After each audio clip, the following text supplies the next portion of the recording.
জীবনে দেখবে না রে আল্লাহ। ওই বাবা কবর থেকে দোয়ার অপেক্ষায় আছে। আয় আল্লাহ, এই মাহফিলের বরকতে তার জান্নাতে মাকাম উঁচু বানায় দেন। এই কবরস্থানে কত আপনার গোলামেরা আমাদের দিকে তাকাইয়া কত দোয়া চায়। ও মা হারা সন্তানেরা তোমরা কই? বাবারে হারাইয়া তোমরা কোথায়? ওই মা বাবার জন্য কি অন্তরে মায়া হবে না? ওরে সন্তানের দূরে রাখিয়া কোনদিন মা ঘুমায় না, বাবা ঘুমায় না।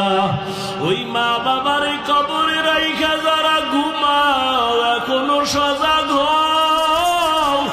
ওরে মা বাবার জন্য একটু চোখের পানি ফালাইয়া কাঁদো। ওরে মা বাবার জন্য সন্তানের চোখের পানি বড় দামি। ওরে কান্না যদি না আসে, ডানে বামে দেখো কার চোখে পানি। হাতটা বাড়াইয়া দোয়া নাও, কান্নাওয়ালার দোয়া খালি ফেরত যাবে না। ও আল্লাহ, তাকায় দেখেন কার চোখে পানি। তার দিকে তাকাই আপনি আমাদের মাফ করে দেন।